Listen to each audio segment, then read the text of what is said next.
Hello, hello, hello, and welcome to episode 13 of the Cooler Guild. I'm your host, Coop, and joined with me, as always, is my co-host, Van. Hello. We are recording on Tuesday, August 27th, 2024. On today's episode, we'll be discussing the Rain's triumph over North Carolina, Megan Rapinoe's jersey retirement, Jalen Howell acquisition, and a few other things. But first, some housekeeping. We want to remind people that the Cooler Guild is part of the Sounder Heart Podcast Network. You can either listen to us on our public feed or, if you're a Sounder Heart subscriber, on the private unified feed with the other podcasts on the network. If you'd like to become a subscriber, just visit our page at sounderheart.com/thecoolerguild. New subscribers get 10% off the normal rate, and you'll help support everything we're doing here. Speaking of Sounder at Heart, we went to the anniversary party event. Yeah, it's the 1-year anniversary of Sounder Heart going completely subscriber based and independent. Mm-hmm. Yeah, it was at Fast Fashion down in Soto. We got to finally meet a bunch of people that we collab with, chat with, absolutely admire. So it was really cool. We have not met many of those people IRL, I feel like. So, and I don't ever get the chance to come out and meet people just because I'm so far out. So it's nice that I got to meet so many people in one night. I didn't get to chat with everybody as much as I was hoping, for some people at least. But it sounded like Jeremiah was kind of hoping to maybe do more of these smaller events. Yeah, and it was really fun, and it was super cool. It was a really good meeting of people and just a really great community that they've kind of for sure been able to cultivate. Yeah, it was great. I wish I could have stayed longer and gone out and done some more partying, but it was also on a Thursday. Yeah. Can we plan that next time for a Friday or something? Because it was not great for us that do not live within public transportation of Seattle. Yeah, nah. Well, back in the good old days. Yeah, we would maybe take the car to go. Take a car to go to the lift or the light rail. Yeah. No, It was fun though. You and I saw each other on Thursday for that event, and then Sunday for the Rain game. Yeah, we went to the Rain game. I was having some car troubles, and we were also just being really responsible human beings, care about the environment. So we carpooled. Wow. Yeah. Went out to the game. We had gotten some tickets there was an event before the match, under the North End area, and it was hosted by Brandy Carlisle's wife, Catherine Carlisle, and they kind of spoke about the foundation and partnership that they have with the Rave Green Foundation now and Rain in general. I think it's just called the Rave Foundation. Is it just Rave? The Rave Foundation. Yeah. Okay. So that's kind of sweet. Shout out to Steph from Rain, who hooked us up with those tickets and got us on the list for that. So kind of got to see some familiar faces in there, including one. Brandy Carlisle was there. We did not speak to her, but she was there. And then also we ran into Adrian Hanauer while we were there. He is now a familiar person with the Cooler Guild. Yeah. Coop's like, oh my God, is that Adrian Hanauer? And I was like, yeah, that is Adrian Hanauer. So should we give him a sticker? What millionaire doesn't want multimillionaire doesn't want a sticker? This one did. I do have to say, I have the audacity of that kind of person that just goes and talks to people. And so we went up and talked to him, gave him a sticker, let him know who we were. And I have to say he was fantastic. Yeah, he was great, super nice. He's open to kind of we'll see if we can follow up with him or whoever we need to follow up with. But he gave us some people that he wants us to connect with and hopefully get more awareness about the podcast, because I feel like it's all just about growing the fan base and getting people out to games and getting excited about this team. Yeah, so that was really cool. But then we got to be there for this match, which was incredible. I mean, it was already second half was incredible, but yeah, let's go over let's just recap it. Okay, let's recap it and then we can talk about it. Okay, we'll do the quick recap. On a beautiful Sunday night in Seattle, the weather's perfect, couldn't have been any better. The Rain took on North Carolina Courage before the kickoff. The club honored one of the greatest legends in all of women's soccer ever, maybe ever. If you're from this country, definitely the maybe the best ever. Megan Rapinoe, the Megan Rapinoe. So they did like a little jersey retirement celebration. We'll get into more details about that later. Once the match kicked off, though, the rain took a little while to get going. The first half was rough. Yeah. The first half was not very fun to watch, and I was like, man, this game's on ESPN. This might be a little rough for some people watching. But they did settle in. I thought there's some nervy moments for sure. But they did figure out the courage at limiting them to just 4 shots, which is pretty great. And then the Rain themselves were able to create some dangerous chances. It was looking like the Rain were going to once again end the game with nothing but regret about the missed chances in the match.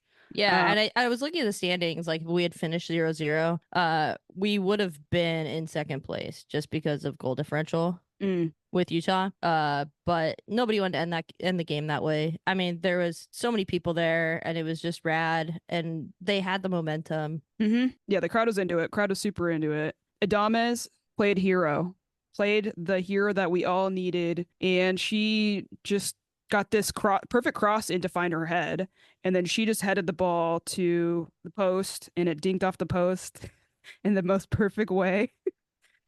That Casey Murphy just fumbled it real bad, and it went in for an own goal. I'm gonna call it Adames' goal though, because of the celebration that we got from that. It felt like it didn't matter how it went in. No. And that, an 18-year-old kid who played great in the Summer Cup created that chant. Yeah. Like, absolutely. That's her goal. That's her goal. I'll give it to her. I know the stats are going to say different, but I'll give her that. It was great. Which meant Rain got all 3 points. Much needed. First win since May 3rd. Yeah. Let's talk about it. Let's talk about it. I mean, so starting off, the lineup, we only had one of our new signings from the summer window. Summer window, yeah. Which was Sinigorcevic. AMC, baby. AMC. And the first half, though it was a bit boring, I mentioned to Megan during the first half, I was like, see how boring this is? This is so boring. We need something to be exciting. Wait a second. We're not acknowledging that this is our first true dub pod. Which means we need to bring out our drinks, our dub pod drinks, our first dub, at least for the first one, but we have so few wins that we definitely need to be getting some celebrations in. And Van, if we'll post a screenshot of this, has the Let's Go Pale Ale, great one. And then I've got maybe we can showcase both of them right here. And then I've got this Guild collab beer that Van brought to me. So cheers to a Rain dub. I don't think the microphones ever pick up that sound. I don't think so, but clink, cheers. Clink, cheers. Okay, so AMC. The first half itself was like very underwhelming. But when she stepped on the field, first of all, when she stepped on the field, I just texted you, or you texted me AMC starting, and I texted you because we were in different seats in the stadium. But I texted you, and I was just like, she's big. Yeah.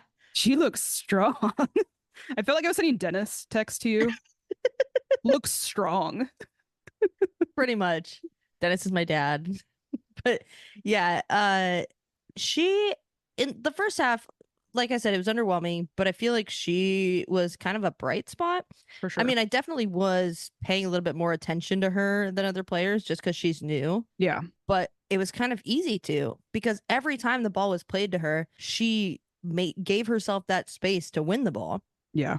And was strong and was just, I think she's a great addition, and I'm so excited to see her play with some of the players that we were able to bring on later. Yeah, so the first half was kind of meh. One other things I will say about the first half was it was a bit weird to me that we were playing in a formation because it was basically like a 4-4-2, but we were bringing our outside backs up so much, mostly Shea Holmes, right? Trying to get her so far up the field that Quinn was having to drop back in the center back position. And that just eliminated any sort of like midfield overload that we could have had. Which I saw someone suggest. I haven't been able to find a full replay yet, or maybe I need to go find it a little bit harder. Maybe try harder to find it. But I saw someone point out that maybe Quinn was dropping back so much. And I know Jordan Bug had a great game, but it was a little bit maybe to cover Bug. I don't think that would have been it.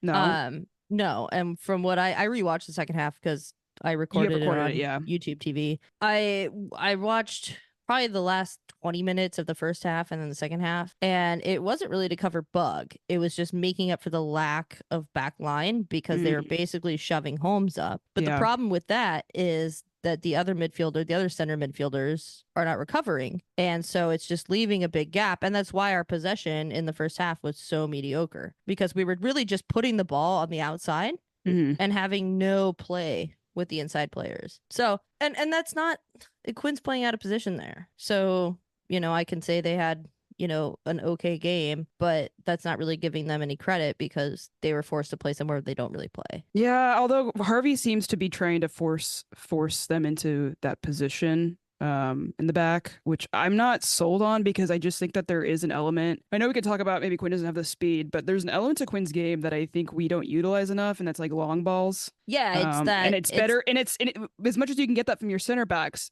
Quinn's much better in a 6 doing that kind of stuff. Right, and it's breaking the lines with that through ball. Mm-hmm.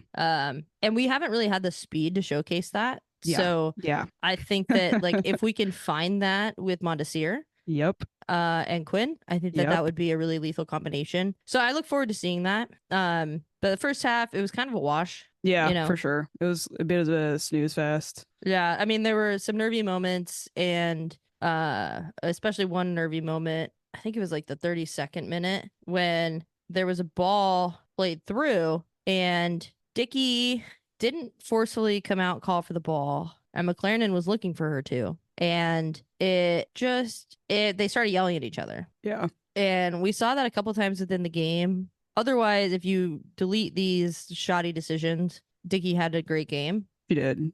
But these are the things that concern me about that, is when your back line doesn't have the confidence in you to come get that ball, and they have to make up for it. Which we've seen that frustration before when Cook was still playing well, with Dickey back there. So it's definitely something to watch, but I think I went and looked at all the stats for goalkeepers in the league, and Dickey's doing really well. Even with these mistakes, I think she's a young keeper. She's learning and growing from the looks of it to me. So as long as these aren't becoming costly mistakes, I think I can give her some grace.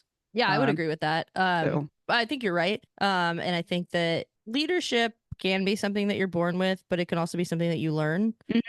Totally. But she needs to fucking learn it, and she needs to learn it quick, because this is going to make me angry, because you just can't sit there and not communicate with your back line. Which, to be fair, it's kind of been shifting and rotating, and the consistent. I mean, McLaren's been playing. Yeah, but Bug is young and new. And it wasn't Bug that she was talking with. It wasn't Bug that went around. Bug had a great game. It was a player that was older than her. Yeah. It was a player that had more experience than her. Yeah, I don't disagree with the fact that it doesn't maybe look like she's got full control. Maybe. And I'm hard on goalkeepers. Because you were one. Yeah. You know what you're looking at a little bit more specifically than someone like me, for sure. Right, and it's more than the numbers. It's pretty much, my thing. It's like stats tell part of the story, which is fine. But that was pretty much the first half. Some nervy moments, but nothing too bad. I mean, there was the G back heel. Oh, if that would have gone in, oh man, I would have lost my mind. She's cheeky, man. I mean, that's like the kind of stuff that I've been hoping to see more from her, and she just hasn't been able to get in those spaces as much as I'd like to see. But she was able to get up there, which was really cool. I mean, that was like right on top of the 6 pretty much, when the ball came in from the right side, and she was kind of standing near post on top of the 6, and she kind of let the ball go through her legs and then did a little whoop behind the back, and it hit the post. Yeah, and she was really taking on defenders along the line over there too, trying to get through, which was great. We need somebody that can do that. In the first half, we saw some good moments, but it felt a lot like what we've been seeing for the last part of the season, which was several months, which is just missed opportunities.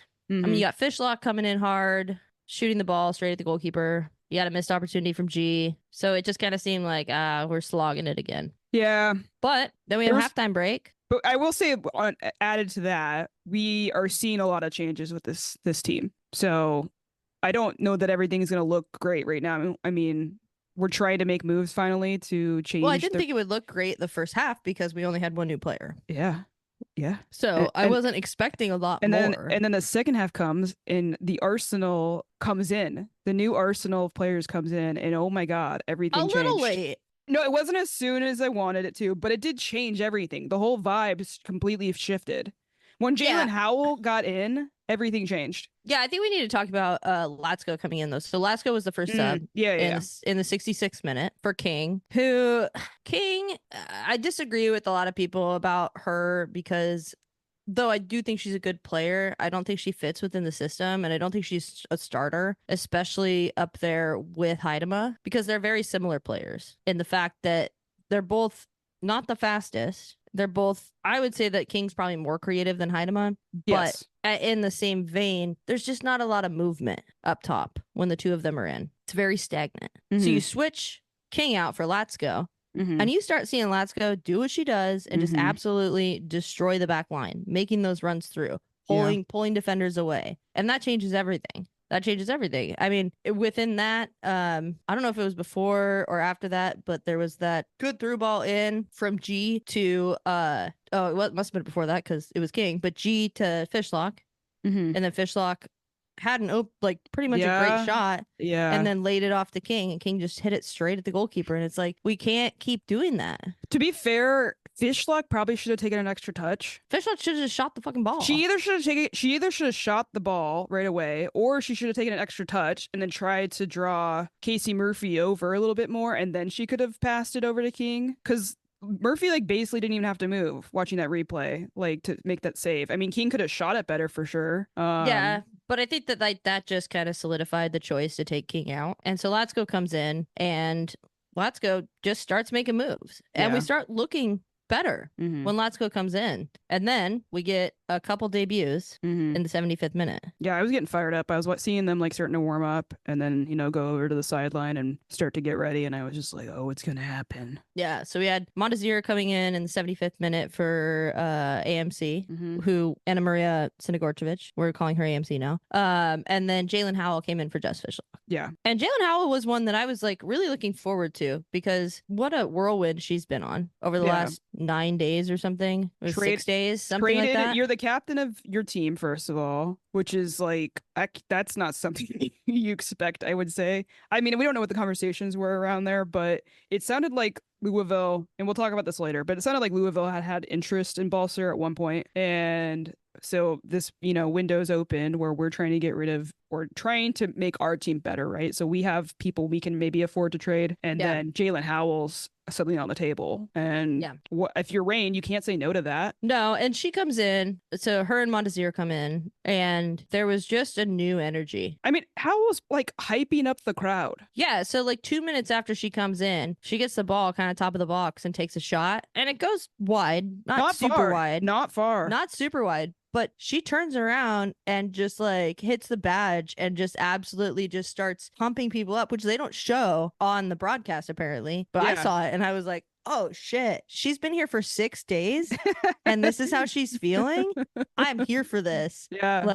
I am scared for other teams. That's the energy we've been missing. Yeah, we miss that attitude. Yeah, right. We miss that attitude. Pinoe brought that, and Fishlock has it, but Fishlock doesn't show it. She doesn't, not lately, not with us, maybe with Wales, not as much as we'd like. But yeah, I think Howell, with her age and the way that we went and got her, I mean, this could be somebody who sticks with us, hopefully, for a very, very long time. Yeah. When you see that kind of energy and passion for the game, it's like you can't find that everywhere. I'm absolutely here for it. Yeah. I will. She might become my new person that I talk about on the podcast all the time. But there are some cool stats that came after.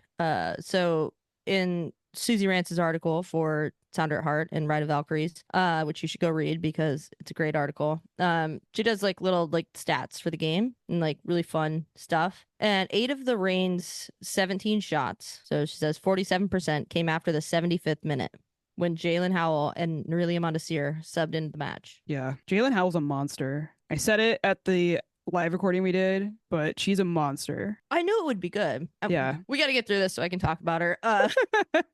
But Adames and Athens come in and we create chances. Montesir is going through taking players on in the final third and Embarrassing beating them. them. Embarrassing them. And that's not something we've seen. No, we've had none of that dynamic play at all on the None of it. And none of that either speed. side. None of that. None of that speed. Nope. So yeah, Adames comes in for Haidama in the 89th minute, and I'm like, great, we give her a minute. Ugh. And then Athens Doesn't matter. comes in It's all for she G. needs. It's all she needs. It's all she needs. So they get 8 minutes of extra time, and 90 plus 7 balls on the left hand side. Latsko puts a ball in. Adames. Beautiful, beautiful cross from Latsko. Oh, absolutely fantastic. On a platter. On a platter. And Adames puts it back where it came from, which is what you should do because the goalkeeper is moving the opposite way to cover the cross, and she puts it back. And it looked to me, and watching the replay, that Casey Murphy thought it might have been going out. Yeah. And so she kind of just let it she go. Was still, yeah, she was still trying to get there, but in the she worst had it way. Covered. It was like the weirdest thing. She had it covered, but her momentum was going backwards. So the ball hits off the post and then hits off her and goes in. Yeah. But Adames, rightly fucking so, owned it. Owned it. Absolutely owned it. And ran to the southeast side of the stadium and does the Megan Rapinoe arms open celebration at 18 years old. This woman knows her moment. Which I'm sure if you listen to our podcast, you've seen the photo, but the photo of Adames when she's like a child with Megan Rapinoe, those are the kinds of stories that you just like, I don't know how you can't even imagine those in your wildest dreams. Just that picture and they seeing Adames where she's at, but then seeing her score, which she did score. She scored the game winner in Megan Rapinoe's retirement, like jersey retirement match. Like that is like the coolest fucking. And to do her celebration in front of her, that is like the coolest thing anyone could ever do. And then like after the match, she had like a quote, and it's like the coolest fucking thing. They were asking what was the question? So in the press conference after the game, Adames and Fishlock were the players interviewed, and they asked her on the game-winning goal if she had been able to come down from the excitement. And she says, "Not really. My friend in the locker room, I was like, I think I'm going to throw up. Like, I'm so excited. I have so much adrenaline right now. And then when everyone was running up to me after the game, I thought I was going to wake up and be in my bed. I actually thought I was dreaming." It's endearing. It's so endearing. I mean, that's an incredible quote. And she's 18. Yeah. That's like, I get like goosebumps thinking about that moment for her. Because just like between that and seeing the picture, it's just like, holy shit, what a day for her. Yeah, it was incredible. Yeah. It's like we've been waiting for a win. This happened in the most dramatic fashion we could have ever imagined. On a dramatic day. Yeah. Yeah. I mean, you're celebrating the greatest player your club's ever seen. Greatest player club's ever seen, potentially the greatest player this country's ever seen for the national team. Greatest advocate for women, women's sports, and humanity in general. Yeah. Yeah. And to be 18 years old and recognize your moment and do that after you scored, it blows my mind. Yeah. It absolutely blows my mind. So like hats off to you, Adames. Like shit, I'm twice your age. And I don't think that I would have been able to do that. Did you see the banner that was like in front of the stands there too afterwards? Like while that was happening, it said like the banner in front of Adames on the stand said changer of games. So Adames comes in, changes the game, and the banner that says changer of games had like Rapinoe's picture on it with the pose. I gotta take my glasses off because I'm crying. You're so emotional about it. I was starting to tear up a little bit. No, it's incredible. Yeah, no, I was tearing up about it a little bit. It's just like so fucking cool. It's like, this is why we follow sports. Yeah, I mean, for all the months of heartache and frustration, like we get a moment. That's what we live for, you know? Yeah, because we were at the Thunder at Heart, anniversary party, and we were just going around moping around a little bit. I mean, it was hard not to. And I think that too, I will give us credit for that. So when we were at the Thunder Heart anniversary party, Jeremiah had us do like a little bit of a live podcast stint in front of the audience. Yeah, little segment. And we did talk about like, it's a new leaf for the team. Sure. And we're getting some new signings. We're talked about being excited for the players that we're bringing in, and just to like kind of like hold some space for like to have some positivity and to be excited about the team. Yeah, I would say that I think that comes from knowing that like I don't think this organization is content at all Like No. they're as disappointed as we are about the results. Well, I think that too. Like we've shown that in not really questioning Laura Harvey at this point, Yeah, which I know a lot of people maybe don't feel that same way, but which is fine. I think like in other circumstances and other histories, you might question the coach, but when your coach has led you to so much success, mhm, and then you went away for a while, mhm, and then created something really like not good, and then you mhm, bring her back, mhm, like there's some grace there, but also I think that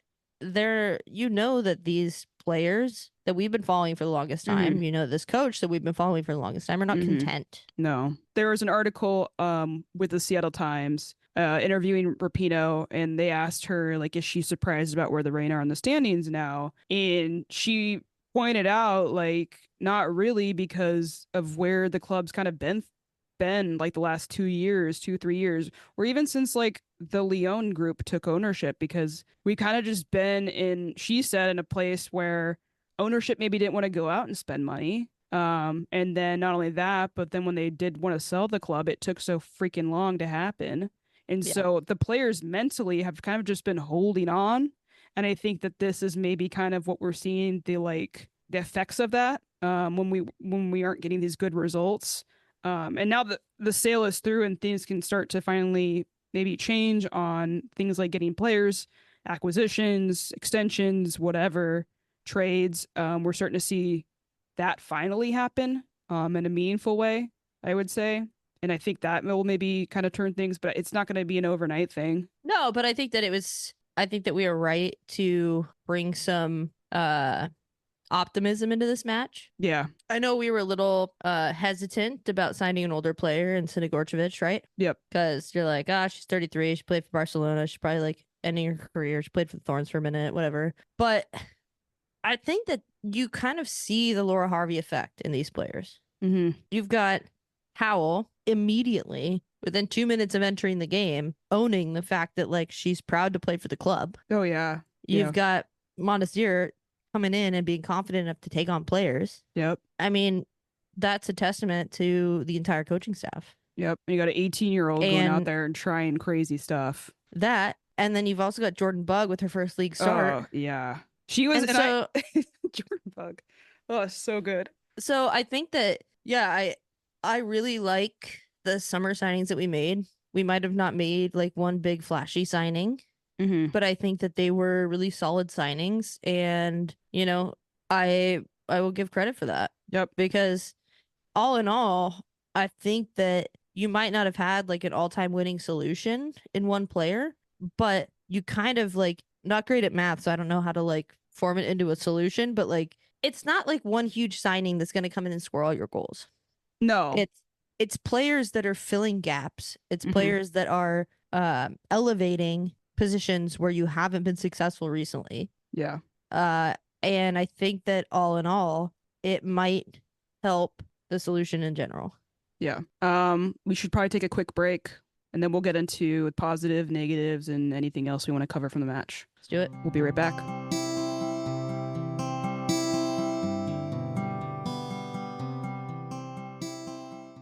The Cooler Guild is brought to you by the Doctor's Office, a great little 12-seat bar on Capitol Hill.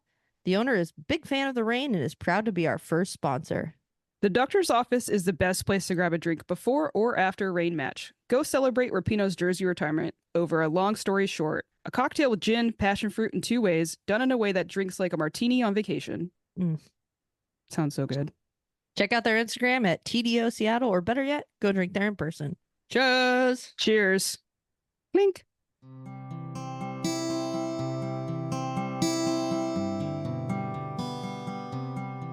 We're back. We're back. We did it. Reign won a match. Positive number one. Positive number one. So I put it into Google and I was like, ooh, how many days between this day and that day? It's been 115 days since the Reign won a league match. That's bad.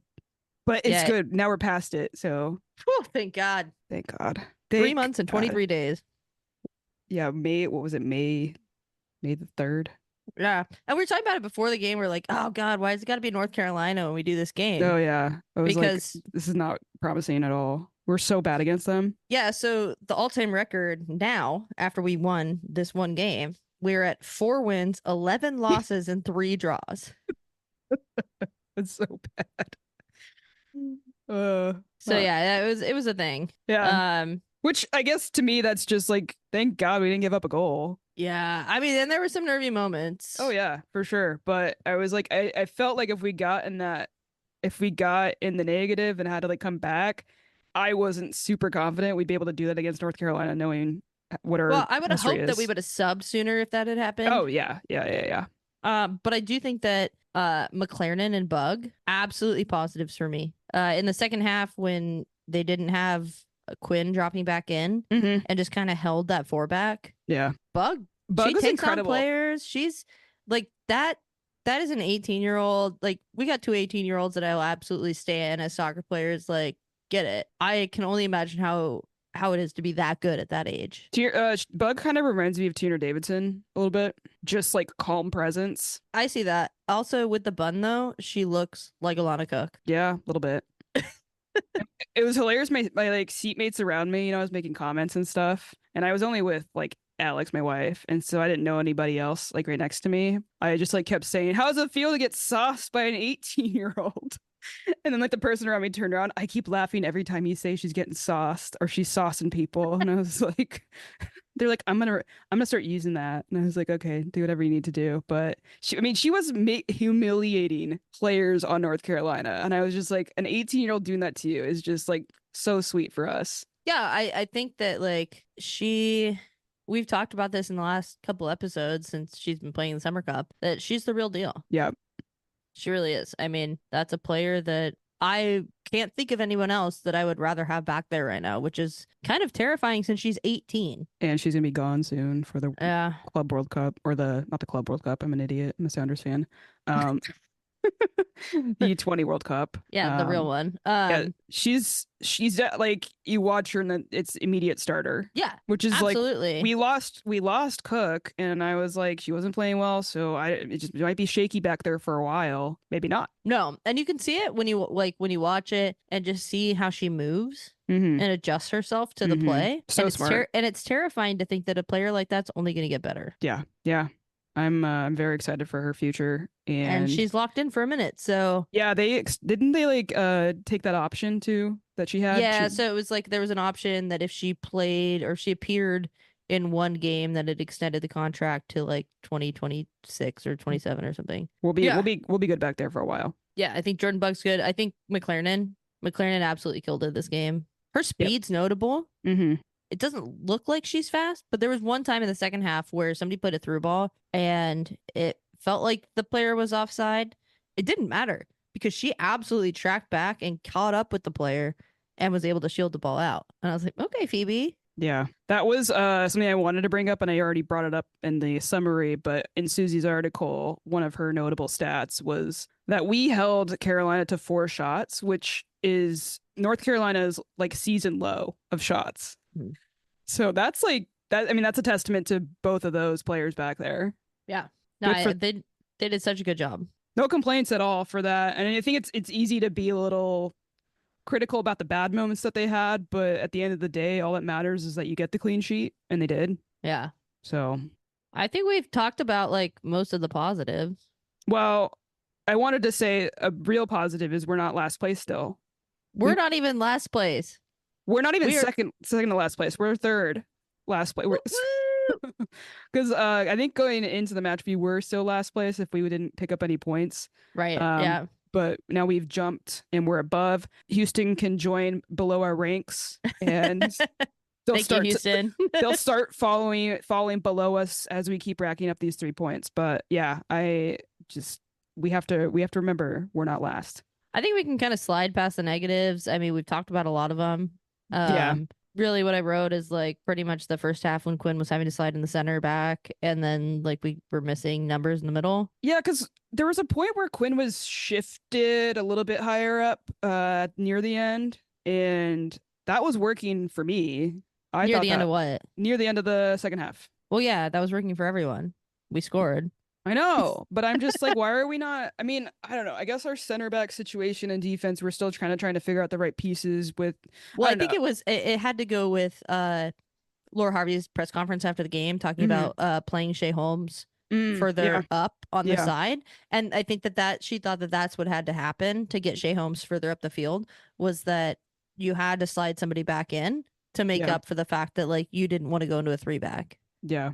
which I think that there's like a lack of confidence there, because I think we could play a three back with I think, McLaren's speed. I think as long as Bug is there, That's what I'm saying. But with McLaren, But Bug isn't gonna be here soon for a little bit. right, but I'm talking So, about within the last game sure, is what sure, I'm talking sure, about. sure, sure, sure. So, but I mean, you're playing new players. It is what it is. But yeah, that for me, I saw that and like nothing was coming from it, and then I like was analyzing like, okay, what's going through the midfield, and there wasn't a lot. And you're like, oh, because there's no numbers in there because Quinn's fucking sliding out and everything's going to the side, and then we're just getting crosses that are going nowhere. Yeah. What I mean, maybe that was part of the game plan, though, right? Because Well, I mean, it was obviously a part of the game plan, yeah, but it I think wasn't it's just working. yeah, but I think the idea was always like we're gonna be a little more conservative because we're playing North Carolina. Right. But I'm saying it doesn't help anyone on the field. It didn't look good. Right. And so Harvey recognized it in the second Mhm. half and changed it. We also shot the ball at the goalkeeper like 3 times in like point blank situations. This is what I'm saying. We gotta stop. We gotta do something different. Oh. I mean, I do see it all the time in like soccer everywhere. So this isn't like No, like I but watch. it's not frustrating, you know? Yeah, well, it's. I mean, yeah, no, it's super frustrating, especially when like I don't know, just slow things down maybe a little bit. Be patient with it, right? Because And that's what that's all they do they're a little too patient sometimes. all the time. And then they Yeah, force the ball into the final third. It's like you make 3 passes, you go short, short, and then your long ball's like, ooh, terrible. yeah. So, I guess but I'm not happy with a lot of things. we could be so good. Well, if they No, stop doing this, I mean, it's hard to be upset because you won the game. but we're like the only way we're gonna get out of this hole is if we're doing things. We can't just look okay. We need to look good. We want to get out of this hole. Yeah, I think moving forward, I'm really glad that like our new players got time. Yep. And made a point to showcase themselves. And I think Laura Harvey's going to have some really hard decisions to make when it comes to the next starting lineup, because I think that AMC should start. Yep. I think Monastir should start. And Yep. Monastir came in for AMC. Yep. I think that Howell should definitely start. And Howell came in for Jess Fishlog. I want to see Adames start, obviously. Well, But Adames is going to be at the next game. I know. Okay, but I still want to see her start because she didn't start again. And I'm sure they were like conserving her because she's got the World Cup. We already thought she was gone. Yeah, we did. We both already thought she was gone. We didn't realize we had one game with her because I was like, oh, Adames isn't starting, so I guess she's gone. That was my like, I was just like, didn't click to me like because we were all busy. We didn't get to like look at the lineups like I normally do and see like the subs or anything. So we were just kind of flying with the vibes of the game. And so I just thought Adames was just gone already. And turns out no. And turns out again, we're gonna do a super, super late sub for probably one of your most promising players for the future. Yeah. Who, like really turns it up whenever she gets a moment. So at least she got her moment. So She made her moment. she did make her moment. Yeah, I mean, I don't want to talk about Dickie again. We can cross that bridge when it comes to her decision making, but for now, I'll leave it be. I mean, I will listen. I'm not trying to be like the Claudia Dickey defender. Okay. I did go pull up some stats just to like make stats are not I know a big thing in goalkeeping. I know, but let's bring up the stat I have, okay? Right? Let's just do it for entertainment purposes. Is this the one you already talked about? Well, but let's just talk about who's number one worst in goals conceded. Who didn't even have that many. This is like per 90, right? But the number one worst goalkeeper that's played this year is Laurel Ivory. In the league. In the league, per 90. Now, per 90 in goals against, which she had a good chunk of games. And then we've got Claudia Dickey 13th out of 15, and the 15, the two below her, they're tied. And your favorite goalkeeper is one of those right below her. Who's my favorite goalkeeper? On Berger. Oh yeah. So she's like her stats are like almost right there with Ann-Katrin Berger for goals conceded per 90. Like they're almost identical. What do you think? Yeah, I'm just saying. I think she has the potential to keep this job. For sure. That's what I'm saying. Yeah, I mean, we don't have any other prospects, so like, of course. Which Laurel will be a free agent after this year. I think that my critiques on Dickie are because I know she can be better. Yeah. It's not necessarily that I don't think she's good or promising. It's I want her to be better because I think she has the ability to grow. And your stats as a goalkeeper, you're only as good as the people in front of you. As long as you're not like missing catches or doing anything like that. Yeah. You're really only as good as the people in front of you. She does one thing that's really, really great about Claudia Dickey is she gets the ball out of the air like nobody else. She will come out and doesn't punch the ball away, just catches the ball out of the air. It's a basketball player in her. Mm-hmm. Yep. So, yeah, I mean, I critique it, but that's because, like, you don't need to do those things. You can learn to fix that. Yeah. Okay. And she absolutely should. We can move on from her. I just wanted to, I don't know. I just think she's an interesting thing to talk about. That's all. No, and I think that, like, the things that she struggles with, like decision making of when to come out and not, are things that are fixable. Yeah. For sure. And I think Lloyd Yaxley, the goalkeeper coach for the Reign, I mean, obviously identifies those things too. She's only going to get better. And that's a huge positive for the Reign. I critique her in the match sense. Sure. Makes not sense. As a whole player. We need to have a cooler player in the match. Cooler player in the match. We had discussed this, and Van was like, "Are we sure that's who should be?" And I was like, "Yeah." Well, I texted you in like the 85th minute or something, and I was like, "Megan Rapinoe's our cooler player of the match, right?" Yeah, obviously, and that still stands even with Adames scoring, because Adames' goal celebration and the picture of her as a child. This moment may have never happened without Megan Rapinoe. Exactly. So it's Megan Rapinoe. Welcome to. Also, this is maybe our one moment to get Rapinoe into our Cooler Player Hall of Fame. Yeah, but it is well deserved, I think, in this instance. I think it is very much deserved and makes sense. So yeah, I mean, she, whether it's like the butterfly effect or whatever, absolutely Creed at this moment. For sure. And I don't think it's butterfly effect, because those are very real impacts that she had on the club. Yeah. And obviously a huge impact to an 18-year-old. I mean, like, impact on the club, yes. Also just impact on like anyone who's a like soccer fan in this country who watches the U.S. national team. Yeah. So I could do an entire episode about Megan Rapinoe and what she means. We could do that.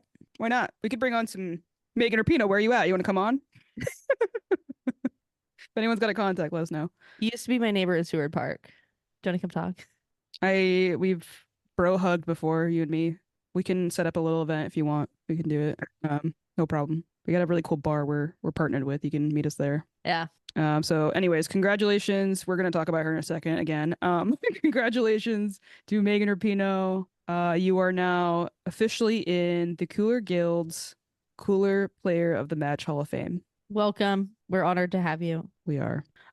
So I said we're going to talk more about Rapinoe, and it's because this match was a huge celebration for probably the greatest player we'll have ever seen play in Seattle, for the Reign. And she had her number retired, her jersey number retired with the Reign. There is not a number in the rafters, which I did a little bit of research. And by research, I meant I went into the Slack for Sounder at Heart and Rovalks and just asked if anyone had heard about it. Because I know that the Sounders don't have every banner up in the rafters, that they have of some stuff. And then the Reign don't have any of their accomplishments and trophies up in the rafters either. It apparently cost anywhere from $60K, like $60,000 to like low six figures to put up. Yeah. A lot of money. But hopefully they figure out something for her. I think they got like an LED screen that they're going to put her up on. Well, that's what they did for the game. But so the official attendance number was 16,598, which was the second highest standalone regular season attendance in club history. And people were in the seats for this too. Yeah, they did. So the celebration apparently was supposed to happen. The game started at 7. Celebration was supposed to start at like 7 or 6:38. 6:30, yeah. And it started a little late, which was probably good because there's so many people and they don't open all the entrances for Lumen for the Reign games. So it took a minute for people to get in, but they had a full like display. Like they had a whole kind of, not necessarily, I wouldn't call it a tifo, It was, what But do they call it it? was like a crowd display. They called it a stunt. Oh, okay, yeah. But there were these like placards at your Hmm. seat, and so you held them up, and so it spelt out like Rise, the Yep. thing they've been doing for Pinoe, and it was just really cool. You can see when there's events for Rapinoe, the whole city kind of does start to gather for the events just because she is, what's the word? I mean, there's not one word you can use to describe Megan Rapinoe, but she's a legend, right? I think that's first and foremost is she's a legend, both for the reign and just for, I don't know, being a human in Yeah. general. So it's really cool to see. I think it's just like we're so lucky that we got her here and we got to give her the, I would say, the recognition and stage that someone like her deserves for something like this. Because not everybody's playing in stadiums like Lumen. Because I feel like because of Lumen's size and everything like that, it really did just make it feel that much bigger. Because they started it off, first of all, they started it off with these like what was it? This like this female skydiving team. What was it? Yeah, there's like an all-female skydiving team, and they did one event before. So they I like remember they came into one rain game, but they were flying in and they landed in the stadium. And then the last person to fly in has this like the Rise flag, the Megan Rapinoe flag under them, and is like rolling around, what landing on the which field. which there's like these wires, going across for cameras and like That's what I was saying. I I was was like, so oh my God. worried about them hitting the wires, but they nailed it. They knew, I mean, they clearly rehearsed this obviously, but like, man, they nailed that. That was so freaking cool. And to know that they were like women too is just like adds to that. Like Rapino was not gonna do that unless it's, people who reflect her, are doing something like that. Well, and I don't think the club, I think that the all credit to the club and everything, like they know exactly what she represents. They know exactly what she stands for. They know exactly what she's going to say, whether it Yep. be controversial or not, Yeah. when she gets up there to have her talk. But the event needed to be a representation of her. And I think they did a really good job of that. Yeah. They Um, which we didn't get to see it on ESPN, but apparently the F bomb did get dropped live. I saw that. Yeah. I had seen people, and this is an opinion I've always held. I'm a little like on the fence about jersey numbers being retired in general. But for me, This is Rapino, iconic. Rapino is the exception that like this is what the level it should be for you to have your jersey retired. And as much as I love Lou Barnes and Jess Fishlock and everything that they've done for the club, Mm. I think maybe this should be the only player we ever have their number retired for. And then beyond that, we can have some sort of ring of honor like we have for other teams in the city. And then we can put the Lou Barnes and the Jess Fishlocks in that. But there's no arguing that there will never be somebody like Megan Rapinoe. Right. Um, And there shouldn't have to be. I think no. that's the other argument that can be made. Like she stood up for things that weren't popular. Mm-hmm. But she believed in. Mm-hmm. And it like she was such a great player that it didn't matter. It's so like we can always talk about like We could go on for we can go we on could with go we this for could like yeah we could go on for this forever, so we should cut it off. But like it's so easy to talk about all these things she's done off the field that like sometimes we don't give her enough credit for how fucking good she was as a player. right. Because like you go I look mean, at her, I feel like I do, and I understand that because she wouldn't have the power and the sway yeah, that she does if she wasn't such a good player. for sure, for sure. Um, I agree with you that for now, if we're gonna retire numbers, Megan Rapinoe is the only one I would consider. Yep. And her number is just so iconic. Yeah.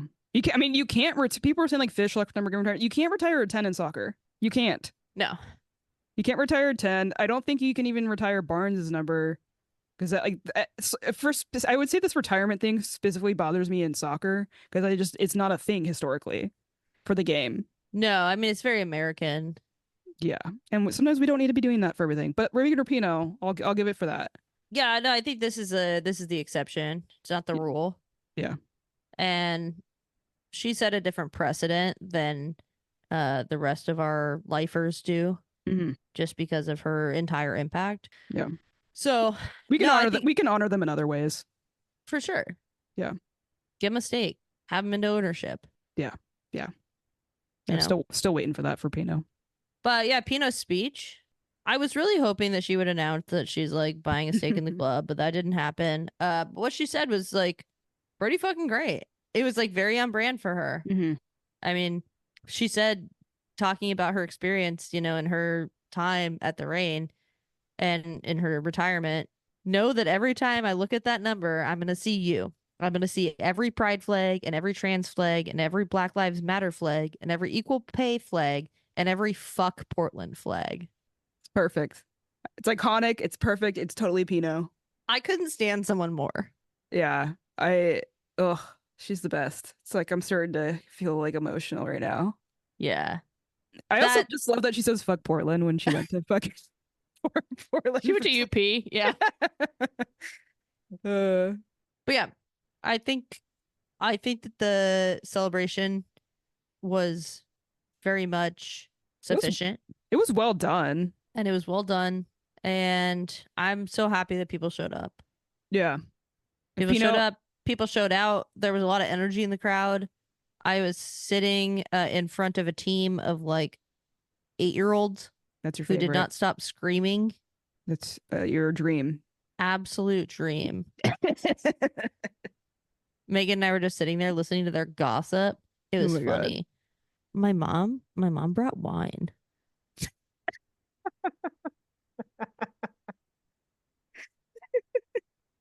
Their gossips about their mom getting wasted. Yeah. That's great. Yeah, I don't know much more we need to add on to that. Like I said, We maybe can we'll talk about it another time. If you guys want to hear, if anybody listening wants to hear us talk about the impact that Megan Rapinoe has had on us as people, on the community, and want to have us on, have us have people on to talk about it, we will happily do that. But we can't cover that in 20 minutes of talking about her. So yeah. Yeah. So thank you, Pinoe. You're I the love best. you. We'll always love you. Moving on. The other event that happened that we kind of Briefly touched on. we finally got a pretty cool famous person tied to our club, and that is none other than Brandy Carlisle. Who you love. Yeah, I wouldn't say I love her, but my wife loves her, and also a big part of like our relationship started with this very hilarious story, which I will tell another time about Brandy Carlisle. Since she's, local to Washington, I did have a run in with her a few times at a certain hardware store I used to work at. Um, but yeah, her wife and their foundation had like a little get together before match, and it sounds like they've kind of got some cool things planned, which if you know anything about the Ray Foundation, they kind of help fund like soccer fields and try to get like the youth involved more with, I don't know, just getting into the sport and everything. I went and looked it up and kind of because we were a little late. We didn't get to hear the full speech because I wanted some tacos. Priorities sometimes, but Worth it.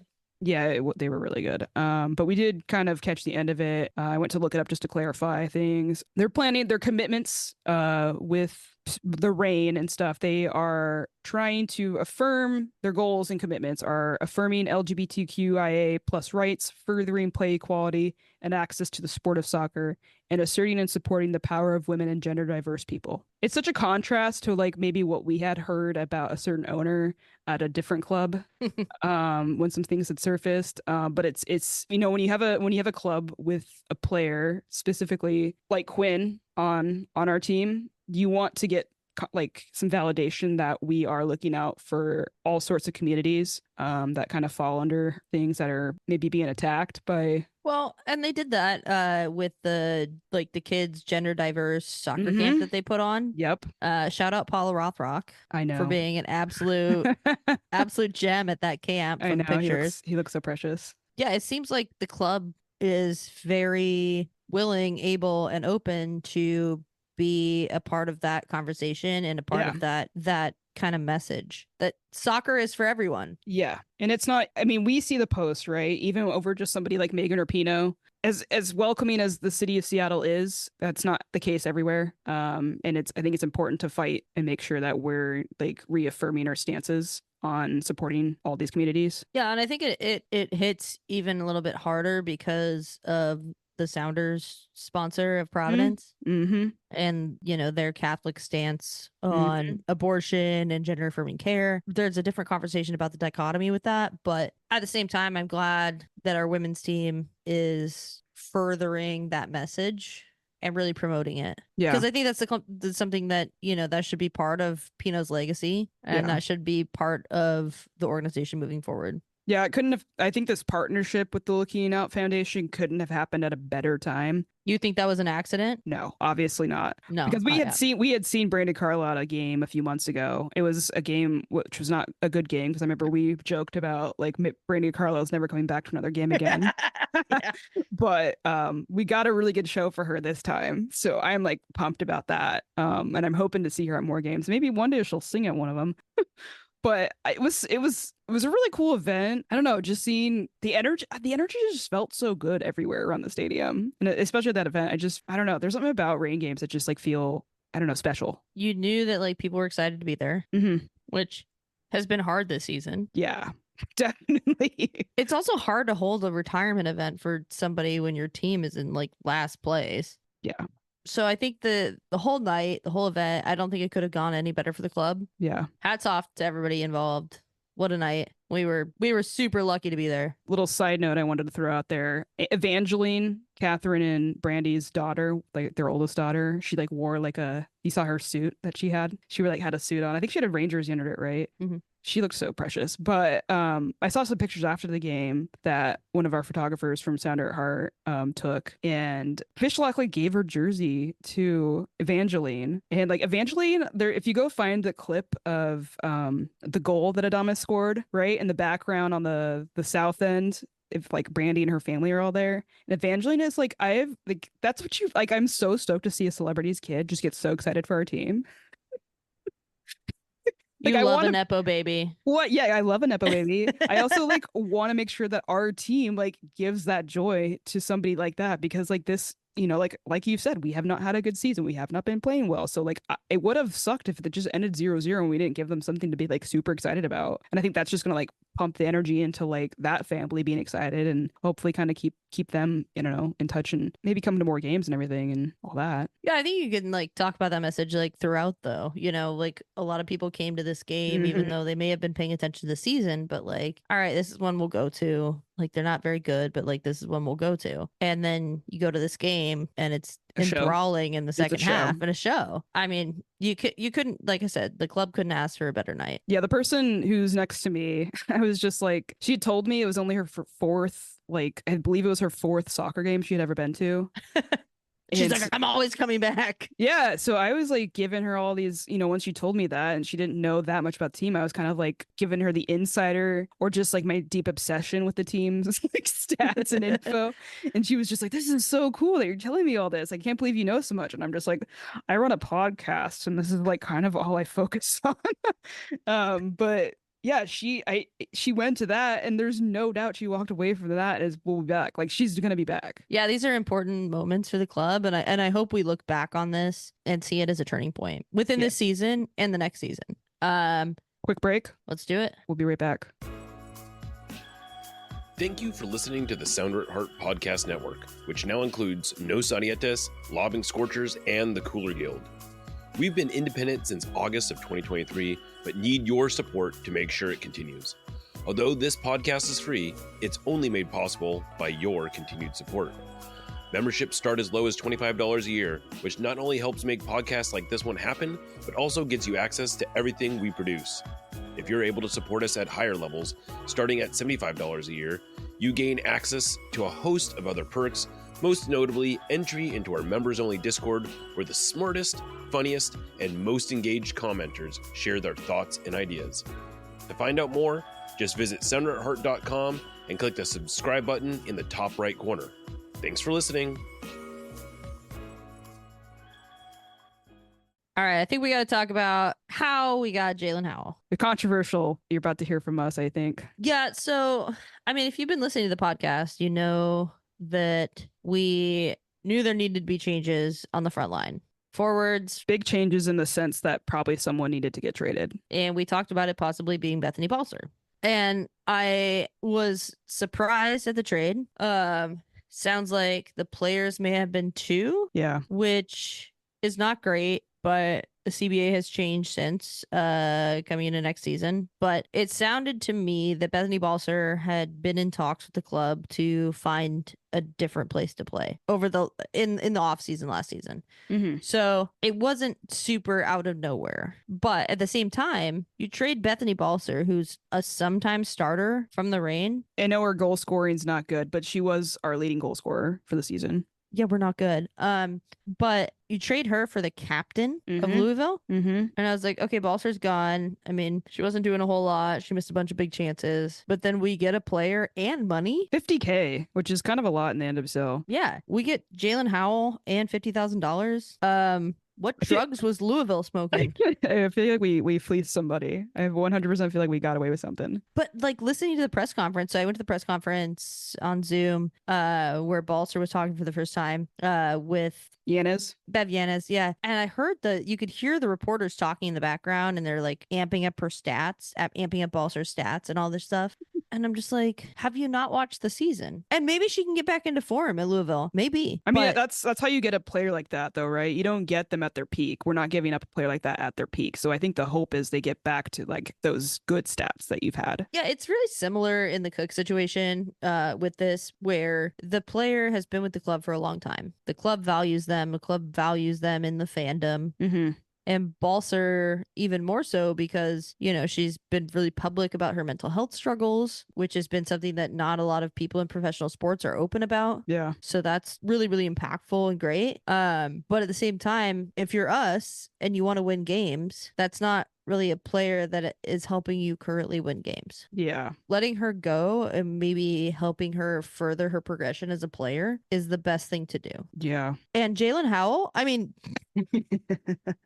Our shit. midfield's been shit. So like, you know, when an offer like that pops up, I don't know what the situation was and how her name got brought up or whatever, but man, I feel like we really like got away with something. I feel like it's somebody like really wanting like Boardwalk, and I want the Fourth Railroad, and I'm absolutely gonna fleece them in Monopoly.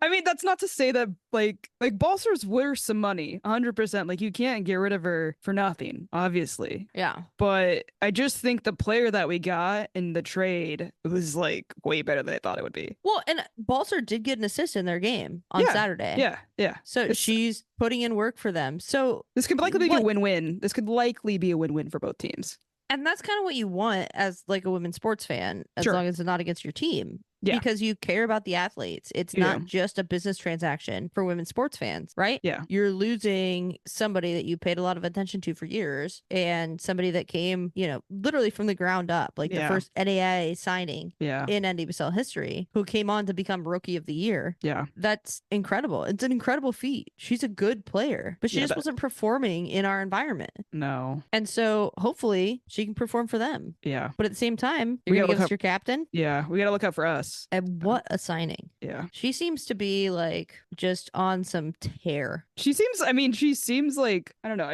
I don't know if there were conversations to her. I mean, when she's the captain of your team, I don't feel like there was conversations in the offseason about you potentially leaving, right? With Balcer, those conversations had been there, so I don't know that she was totally shocked. Timing sucks for anybody, I would say, mid-season for a trade. So as much as maybe she had hoped this would happen in the offseason, it came early, whatever. But it doesn't seem like Howell had any clue that this was really going to happen. I mean, she met with the team and then eventually was like obviously aware this was going to happen, but she seems like she is like ready to just like make Louisville regret doing this. She seems on destroy mode. Yeah, and I need it. This is like the energy. Her, Montezier, absolute like energy hounds, like into it. I think I sent you. I think I sent you a text when we first signed Montezier, and I like went through her Instagram, and I was like, oh, there's a vibe here. Yeah. There's a vibe here. I think I can feel it. And AMC. Mm-hmm. And I'm just like... And then I saw it straight out on the field right with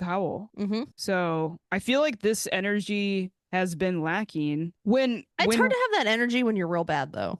Honestly. It is, but I do think that sometimes we were kind of given this false sense of like how maybe how good or bad the team was because we got to the final last year. Because to me, Yeah. that felt like a result of us having Rose Lavelle and Emily Sonnet and Megan Rapinoe still playing well. It didn't feel like, at times at least, that if we didn't have those players, it seemed a little difficult and uninspired. And so Yeah. I feel like these players are bringing that part back. Well, they don't have the weight of that history. Oh, absolutely. Yeah. And that is so encouraging as a fan. Yeah. To see them just absolutely balling out. Just like, hey, we're here now. Yeah. And that's what we needed. It is what we needed. So I'm glad we didn't make just one signing. We needed more than one. You know, when we just got the one confirmed signing of Mondesir, I was like, this is good, but we need more. And I also, when we signed Haidama, I was like, I don't know how this is going to work with Balser, because to me, it didn't really make a whole lot of sense as far as like what they both bring and what they're going to bring out of each other. It just seemed like a little too, I don't know if they were similar. It was a 1-to-1. If you subbed one for the other one, it was a like for like sub. Yeah. I just think that for me, somebody said it might have been the Slack or the Discord. I can't remember. Maybe it was Twitter, but somebody said, "Oh, I wish we would have traded Haidama." That would be a mistake to me. I also want what you're smoking, because like what? I know that Haidama's numbers aren't good for like what maybe we were sold on when we got her, but I don't know what you're getting sold on. I mean, she hadn't done much. She'd played for some good clubs. No, it was an investment. It's an investment. It's somebody that really wants you to be here. So you were saying that we might have been oversold on her? Yeah. Or that was a thought that came through. But she's young. I mean, I guess I was saying she was an investment, right? So yeah, I mean, she's like what, 24 now? I think she's still 23, or is she 24 now? I don't know. Maybe her birthday just happened. Let me look. She's 23. Okay. I mean, they don't have her birth date. Oh no, it's May 8th. Yeah, she just turned 23 in May. Okay. So I think that she's a younger player. She's getting a lot of international time. She's getting goals. She's getting goals on the international level too. Yeah. So there's something to be said for that. And I really don't think in future investment terms that that's a like for like. Yeah. Because Balser's going to be a staple in the league. She's going to be a great player in the league, but that might be all you get out of her. Which is what some teams need. Right, because like no one's in as dire. Well, and that's why I think Louisville's like really excited to have her. Yeah, because they didn't have a player like that. No, they're not in as dire of a situation as we are. No, they can afford to give up their captain apparently. But yeah, I really don't think that like as far as like the Rain situation, the trade situation goes, like you even have that conversation about Haidama. Mm-hmm. Yeah, I don't think so either. I went and looked it up. Just to see kind of what I would say if you're looking, if we have Balser and Haidama on the same team, those should be your top two goal scorers, right? So I went and looked at how many goals the top two goal scorers have for the top three teams, just to see like how bad we are. Orlando, first in the league right now, between their two top goal scorers, they've got 17. Washington Spirit, 15. And then we know Chewinga is over in KC since she's just tearing it up. But they've got 18 goals. And then our two combined players are Bethany Balser and Haidama with a total of 8. And 5 of those are Bethany Balser. 2 of those goals, penalties. So that'd be 6 goals, which I didn't, factor in the penalties for the teams or whatever. But I mean, for players that should be your obvious goal scorers, that is not good enough. And in my opinion, it seemed like one of them, they have value, right? They have value. So one of them needed to be traded to improve this team in a different way. Yeah. I mean, I think you can say, in my opinion, it's not good enough. But no, I think in everyone that watches soccer's opinion, that's not good enough. I just know how people have been feeling about the Bethany Balser trade. And I also have been seeing how Bethany Balser has been feeling about the trade. But in my opinion, so this is why I'm saying in my opinion, I think this was the right move. And I have thought this for a while. I think both of us have thought this for a while. We're 2 for 2. I don't know if this is a good thing or a bad thing, but we're 2 for 2. Whenever I have brought up, I think we need to have a conversation, and then we bring up a player, they get traded not long after. So we're 2 for 2. Well, I mean, these are conversations that we're already having. We are, but I think it's one of those situations where like we love these players and we wish they were doing better, but we suck. And these are maybe players we need to move on from. Yeah, and players that we want to do well. Yeah, because we wish the best for them because they're good. They seem to be good people. We don't know them personally, but they seem to be good people. And like they've played well for us. So like the idea is like other teams know that. And so then they'll pay us for them to get back to that level with their team. Because it could just be an environment switch, right? That's hopefully, I think, what most people wish. Yeah, as long as they don't play well against us, I'm good. Because no team wants our bad players. That's just, like you're going to have to No, lose. that's just sports. Yeah, but like you're going to have to lose players that like you've grown to love and have like watched them play well. Like that's just the reality of sports. And so to me, it was like Hook seemed like the first obvious one needed to go. And then Balser, it was like I said, it was between Heidema and Balser for me. And it just seemed like it didn't make sense to get rid of Heidema. I never thought Heidema was on the chop train. No. But Balser's just, I don't know. Balser's got value. I think that tells you about what we think about her too, is just like. Yeah, I mean, she's got experience in the league. Like, I get she got it. an assist. Yeah, she got an assist in the game. I'm not looking forward to playing her soon. The next game. Yeah, like I think she's a very like a player that will want to come out and just like kind of like make us look stupid. Like she has an ability in her. I welcome that, but I also, if I were her, I would be fucking terrified of Jalen Howell. Yeah. I think Jalen Howell's got a little bit more fire in her from this trade. Hell yeah. I'm here for it. Yeah. I think now too, because of this trade, it gives Heidema maybe an opportunity to step up. She's going to have more responsibility 100%. And I feel like maybe we haven't seen the development shift that we have hoped to see, but I think it's because we haven't really given her this responsibility when we've had Bethany Balser. Well, I think too, like the way that the attack has been playing hasn't really fed into her abilities, strengths. Yeah, totally. So if they've got speed with Mondesir, they've got strength with Howell and AMC. I think that gives Heidema a little bit more freedom to figure out her niche within the attack. I'm excited about it. Like I said, if it doesn't happen this year, I do think we're going to have a pretty good team next year. I do think we'll have a good push at the end here. It's just a matter of, is it too little too late? I mean, probably, but yeah, I still haven't real. I still haven't bought my friend Ron a beer that I bet him that we were going to make the playoffs at the beginning of the season, but we'll see. Do you have any closing thoughts from the game? Closing thoughts. It is going to be awful to lose Adames for the World Cup and Bug and Bug. I think that's maybe the one that I was like didn't really prepare myself for, because we don't ever get to see much of Adames, annoyingly. But I didn't expect Bug to just come on and look so freaking good. Yeah, it's hard to lose a new kind of staple player, especially in your back line. Yeah, it'll be exciting to watch them. I knew that I was forcing myself, into the optimism train. I was happy. Here we are. I was happy I did it. But seeing everything past the 75th minute of the last game really makes me hopeful for the next one. Yeah. So I'm for once excited to watch the team again. Yeah, it'll be interesting to see them against Louisville of all people too next. Yeah, so that's the next game. They're playing away. So that'll be 4:30 our time, Pacific Standard Time, next Saturday, August 31st. The Bethany Balser next game reunion match. The Howell Balser vengeance games, right? I mean, that's what it is. It's a vengeance game for both of them. I'm here for it. So the last time we played them was June 23rd. We tied 1-1. That was the game where we were up a player. Yeah. We were up a player for 81 plus minutes, and didn't we give up a last minute goal or something? Is that what happened? Yeah, so Heidema scored the penalty, I believe. She scored, or no? She earned it. Didn't she score it too? I don't think she scored a penalty, because I didn't see her penalty stats on FOTMob. She has a penalty. Okay, one second. Hold on, folks. This is why we don't do live recordings. She doesn't have any penalties. I think she earned it, and then Bethany took it. 1-1 Racing. Balser, yeah. Okay, yeah. And then they gave up the fucking tying goal in the 90 plus 7. Yeah, for sure. It'll be interesting. I'm here for this vengeance tour. It's about to happen. But other than that, we're going to be able to watch Adames and Bug in the U20 Women's World Cup. That game, what? I was just going to say, we found out it's on FS2. Yeah. Which is shocking, but great. I don't think it's shocking. I mean, it's shocking that they haven't really advertised it. Yeah, I guess that's what I'm saying, is we had to dig into it a little bit, and then I was like, oh, it's on FS2. Why haven't we really heard about that?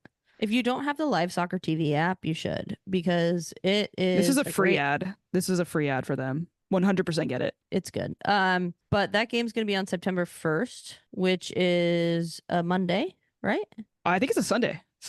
Labor Day weekend Sunday. We're going to be able to watch Jordan Bug and Emeri Adames with the U20 women's national team on FS2, September 1st, Sunday, September 1st. at 1 p.m. And it's also versus Spain and their U20 teams, so that should be good. That should be very good. Yeah. So everybody should tune into that. Next week's episode, I know there's kind of some movements and stuff going on with the free agency, but everything's gonna play out and the extensions, everything like that. So we'll cover that next week because we've already done enough for today. Special shout outs for the week.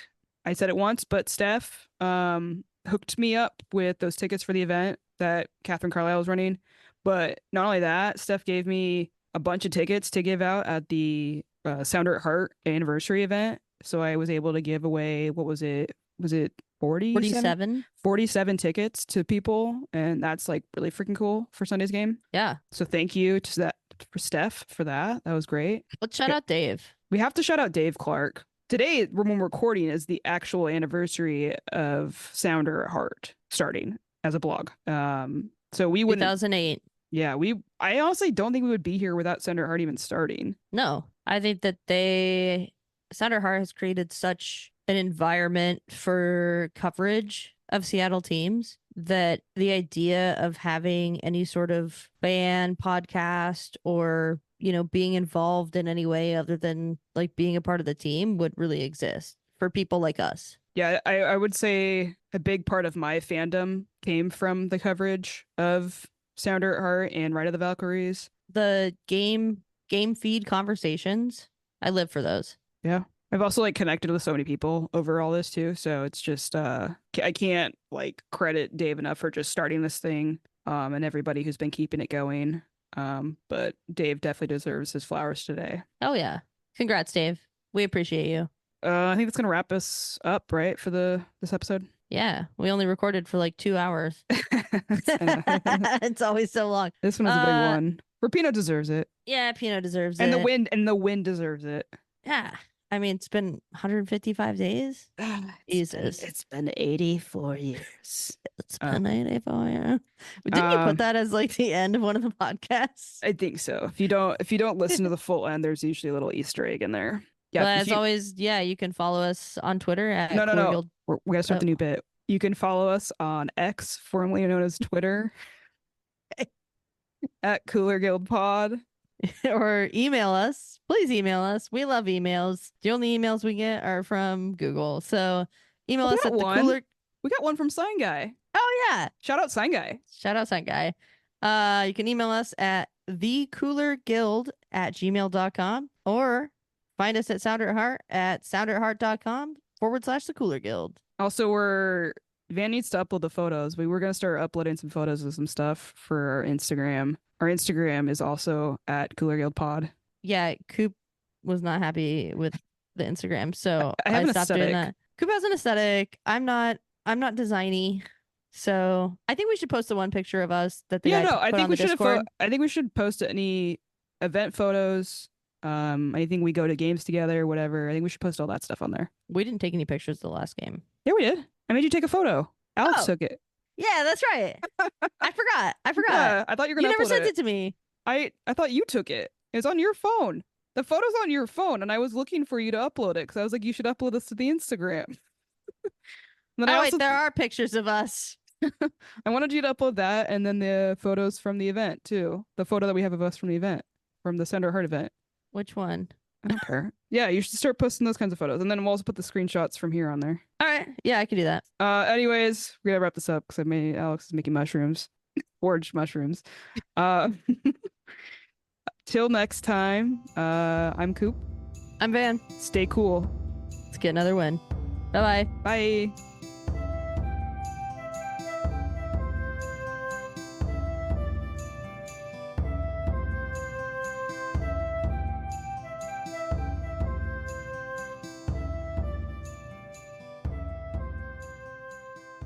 One of these. It's like a fancy thing, so I get the glass out. Oh shit! God damn it! I should open it, right? Should we wait? We should wait. Fuck. Strong start already.